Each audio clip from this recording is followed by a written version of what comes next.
చూస్తున్నది జన్హిత్ Samachar YouTube channel. చూడండి ఈనాటి ముఖ్యాంశాలు. అఖిల పద్మశాలి సమాజం భివండిలో ఎన్నికల్లో పోటీ చేసే పద్మావతి ఫైనల్ ఆధ్వర్యంలో సోమవారం తేదీ ఏప్రిల్ 22, 2025 నాడు జర్నలిస్టుల సమావేశం కార్యక్రమం జరిగింది. ఈ కార్యక్రమంలో పాల్గొన్న వారు ఎల్లె సాగర్, అవధూత బలరాం, బాలే శ్రీనివాస్, సింగం అంబదాస్, ఎస్ మల్లేశం, సుంక శశిధర్, మంచి కట్ల వెంకటన్నరసు, గాజుల కుమార్. ఇక వినండి పద్మావతి ప్యానెల్ పదాధికారులు ఏమంటున్నారో వినండి. మీ జన్హిత్ సమాచార్ యూట్యూబ్ ఛానల్ను లైక్ అండ్ సబ్స్క్రైబ్ చేయండి మరియు వీడియోను మిత్రులతో షేర్ చేయండి. జయ మార్కండేయ. నా పేరు ఎల్లె సాగరు నర్సయ్య. ఇవాళ ప్రెస్ మీటింగ్ పెట్టడం కారణం మిమ్మల్ని తెలిసి ఏదైతే సుంకా శశిధర్ను నన్ను ఈ ఎలక్షన్ ఆపిర్రు అని మా మీద ఒక అబండం వేస్తుర్రు. దానికోసం మేము కొన్ని క్లారిటీ సమాజం గురించి చెప్పాలి, ఏం పొరపాట్లు జరిగినాయని అందు గురించి మేము ప్రెస్ మీటింగ్ పెట్టడం జరిగింది. మేము ఎప్పుడైతే గెలిచినాం 1 ఏప్రిల్ 2022 లోపల అందులో ఒకటి 3/5/2022 నాడు ఒకటి శాశ్వత సభ్యత్వం తీసుకోవడని ఆనాడు నిర్ణయించడం జరిగింది. దానికి పురుషులు మహిళలు అందరూ కలిసి 1601 మెంబర్లు జరిగారు.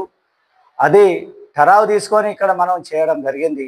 కానీ ధర్మదాయుక్తి లోపల మాత్రం ఎలాంటి పర్మిషన్ తీసుకోలేదు మన ఇప్పుడున్న అధ్యక్షుల వారు. అది ఒక ఏడాది పొద్దు మనం ఆ లైఫ్ మెంబర్ గురించి మనం పెట్టడం జరిగింది.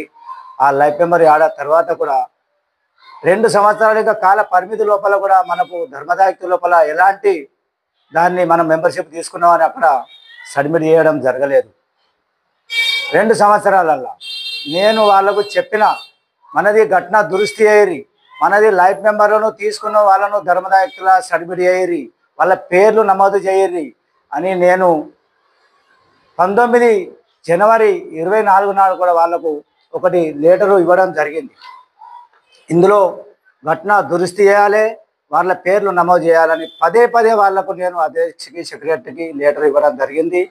వాళ్ళు లైఫ్ మెంబర్లను పేర్లు ఎక్కియాలని చెప్పడం జరిగింది. మనది పాత ఘటన ఉన్నది, దురుస్తి చేసి ఇవన్నీ అక్కడ నమోదు చేయాలని జరిగింది. మళ్ళొక లెటరు నేను 9/8/2024 మళ్ళొక లెటర్ ఇవ్వడం జరిగింది అధ్యక్షకును సెక్రటరీకి. మన కమిటీ లోపల ఘటన దురుస్తి ఏరి వాళ్ళ పేర్లు ఏదైతే లైఫ్ మెంబర్లు ధర్మదాయుక్తుల ఎక్కియాలని చెప్పడం జరిగింది. ఇది ఎలాంటి పట్టించుకోకుండా వాళ్ళు ఇది ఒక పక్కకు వారేసి హడావుడిగా మన పేర్లు కూడా ఎక్కలేదు. 2 సంవత్సరాల నరదాకా మొన్న ఆగస్టులో మన పేర్లు కమిటీ పేర్లు ఎక్కించారు.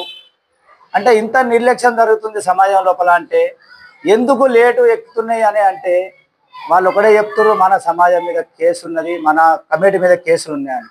ఎలాంటి కేసులు ఎలాంటి మన సమాజం మీద కేసులు లేవు. ఆ కేసున్నది ఉప్పుల నాగేష్ గారు ఇంతకుముందు ఉన్న గౌరవ అధ్యక్షులు ఏదైతే మన ఏముల నర్సయ్య ఉన్నప్పుడు ఆ కమిటీ లోపల అతను కేసు చేయడం జరిగింది.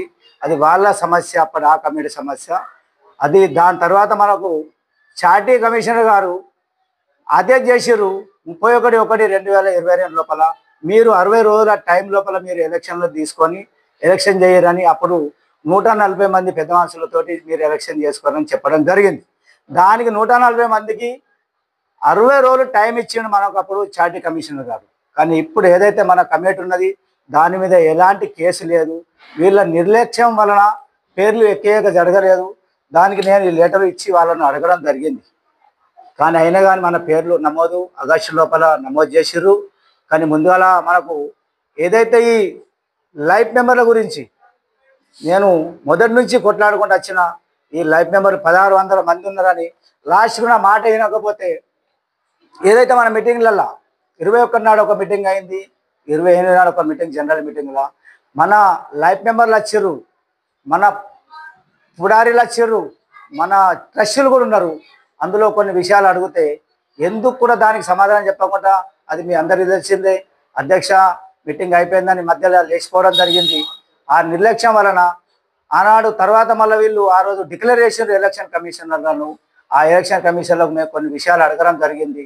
ఇది మీరు ఏ పద్ధతిలో మీరు ఇది చేస్తున్నారంటే మాకు మీరు ఎలాంటి అడిగినా కానీ మేము దీనికి సమాధానం మీకు ఒకటే, మీరు వెళ్తే కోర్టుకి వెళ్ళచ్చు, మీరు కోర్టు నుంచి ఏదన్నా మీరు దానికి సమాధానం చేస్తే ఆ కోర్టు మాకు ఏదైనా నిర్ణయం ఇస్తే దానికి మేము సమాధానం చెప్తామని ఆ రోజు చెప్పడం జరుగుట్లా మేము కోర్టుకు వెళ్ళడం జరిగింది.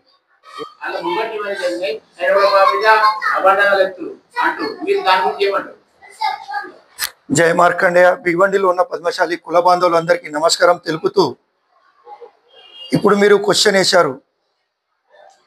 నా వ్యక్తిగతంగా అఖిల పద్మశాలి సమాజ అధ్యక్షులు నేచర్ పరంగా చాలా మంచి వ్యక్తి, కానీ కాకపోతే ఏదో దుష్ట శక్తి అతన్ని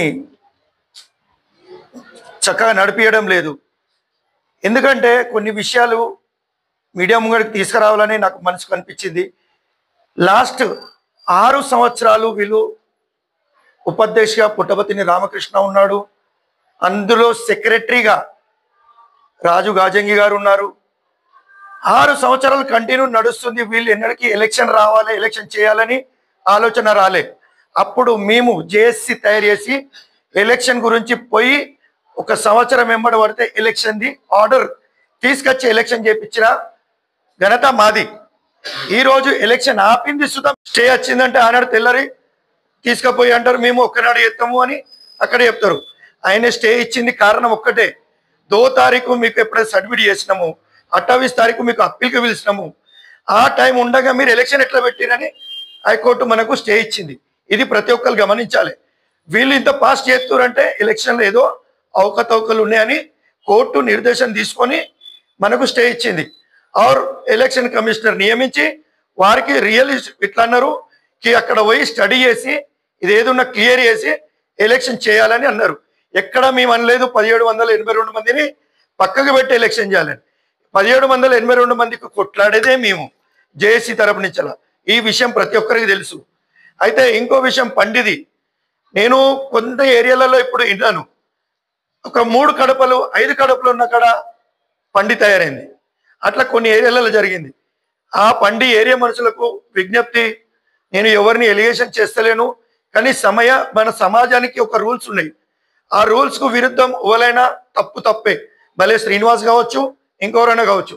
కానీ ఎప్పుడైతే వేముల నరసయ్య గారి టైంలో పవన్ పండి డిక్లేర్ చేశారు, అప్పుడు మన పెద్దలు కమ్సే కమ్ 100 కడపల మీద ఉన్న ఏరియాకు ఒక 5గురు పండి తయారు చేయాలి, అట్లా వాళ్ళు డిక్లేర్ చేసిరు. అదే పద్మనగర్లో అట్లనే మేము అందరికీ తీసుకున్నాం. అక్కడెక్కడ పద్మనగర్లో అట్లేమన్నా ఉంటే మీరు సుత చూపెట్టండి, ప్రతి ఒక్క ఏరియాలో చూపెట్టండి. పద్మనగర్ ఇదని కాదు, ఎక్కడైనా కమ్ముంటే న్యాయబద్ధంగా మనందరం మొదం, ఇది సమాజము, నేను ఎవరిని ఏలుబెట్టి చూపెడతలేను, తప్పే, ఇది అందరు గమనించాలి. ఆరు దీని మీద సుత యాక్షన్ తీసుకోవాలని ప్రతి ఒక్కరిని కోరుతున్నాను. ఆరు ఇంకోటి, సోషల్ మీడియాలో జరుగుతున్నాయి ఆరోపణలు, ప్రతి ఆరోపణలు. మొన్న ఓ స్టే చేసి ఒక కొత్త ప్రొపగండా చాలు చేశారు. అంతకుముందు ఒక రోజు చెప్పులారేస్తాము, దిష్టి బొమ్మలు కాలబెడతాము. అరే ఎవరిదే కాలబెట్టేది? మేమైనా సమాజానికి కిలాబ్ చేసినామా? సమాజంలో దొంగతనం. జనహిత్ సమాచార్ యూట్యూబ్ ఛానల్ సత్యానికి మద్దతుదారు. ప్రజా సమస్యలను ప్రభుత్వానికి తెలియజేయడాని జనహిత సమాచార్ యూట్యూబ్ ఛానల్కి సబ్స్క్రైబ్ చేయండి మరియు బెల్ బటన్ను నొక్కండి. మీకు వీడియో నచ్చితే దయచేసి లైక్ చేయండి మరియు మీ స్నేహితులతో షేర్ చేయండి. కామెంట్ ఖచ్చితంగా చేయండి. మీరు ఈ వీడియో పూర్తి చూసినందుకు ధన్యవాదాలు. జై హింద్, జై మహారాష్ట్ర.